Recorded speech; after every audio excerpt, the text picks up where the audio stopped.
Could have called that something else, but that's okay. You'll be able to see the stream started. Yeah, no problem, no problem. So check it out. So I'm gonna go jump around or fly around, and if you're in the metaverse, instead of watching the Discord screen that I have right now going, you could see that I'm kind of showing a tour of the Metaglades right now on that screen in the metaverse. And so I'm sure you can imagine, oh, I fell off the bridge into the water. You can imagine all the different types of content you can create in the metaverse using this. And even not in the metaverse, if I was playing a video game right now, for example, but I wanted my friends, to be able to, or you have friends in the metaverse that are doing something else and they can just like play your video game on the wall and kind of be able to watch while they're hanging out, doing whatever. In a future where these metaverse streets aren't so quiet, So let me pause there. Do we have any other questions? I can get in. Yeah.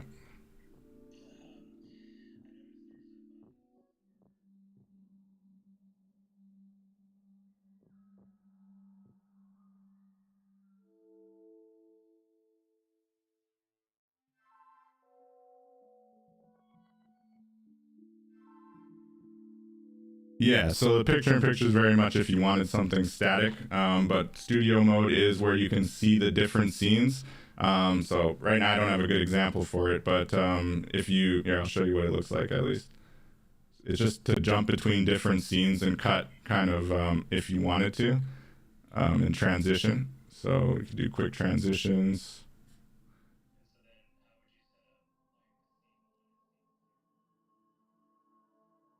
To be honest, I don't really use studio mode, so I'd have to tinker around with it a little bit more. But basically, you would set up your preferred kind of stream, your quick transition stream.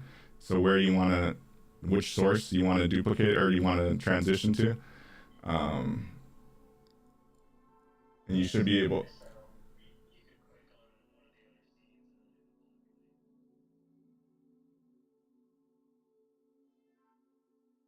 Yeah.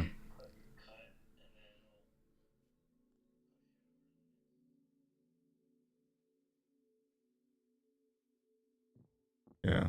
Let me test it out.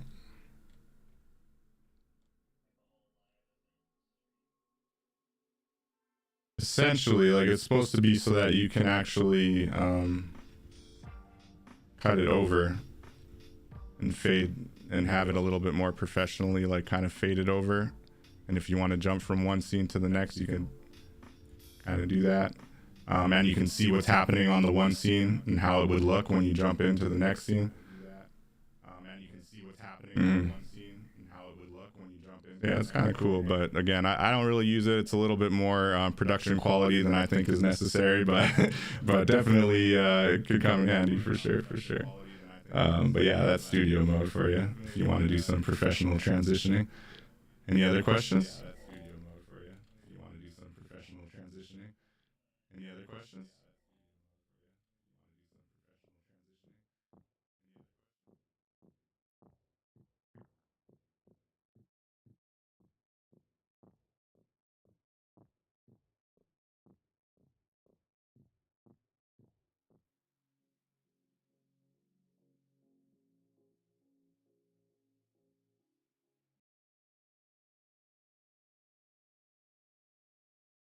Like Dolby, like the audio people? Like Dolby Digital? Wow. Okay.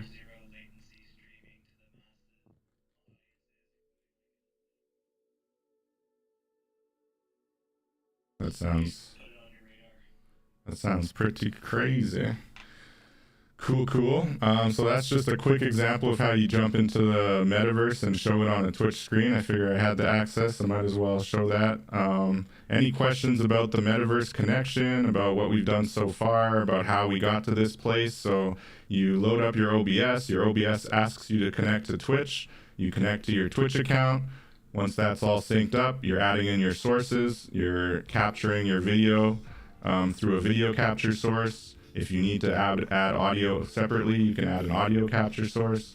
Any questions so far?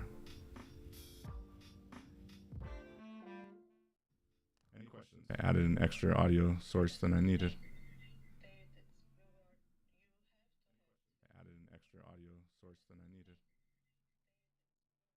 So Twitch is my preferred option, but you don't have to have it technically.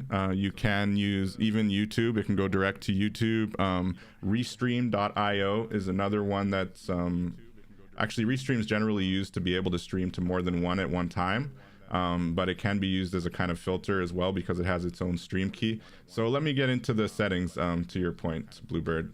So no, you don't have to use Twitch. Twitch is generally the best because it has a lot of just little perks. They have things that they call alerts, which are kind of fun. Like when someone follows you, a little alert's going to pop up on the screen and say, you've been followed by such and such. Or if they subscribe to your channel, same thing. Or maybe they give you bits, which are kind of their own little Twitch currency, where they're worth like a penny each, I think, something like that. So you might get 1,000 bits or something. So those donations show up on screen, which is kind of cool with Twitch. I would say Twitch, while it might be a little bit harder at the beginning, if you get to a place where you have a reliable community, it can be very good for monetizing as well. But no, you don't need to use Twitch. So for an example of how you would connect any other type of streaming account, you're going to go into your settings. So I just went to File Settings in OBS, and this is your main settings window. You should be able to see it on the Discord now. I'm just going to keep the stream live for now anyway. But the main ones you really have to look at on here are the stream, the output, the audio, and the video. The other ones you don't really have to worry about, and even in those key areas you don't have to look at too much. So stream would be the first one. So right now I'm live, so I can't. Yeah, okay, I'll stop being live. Hold on, let me cut the live feed.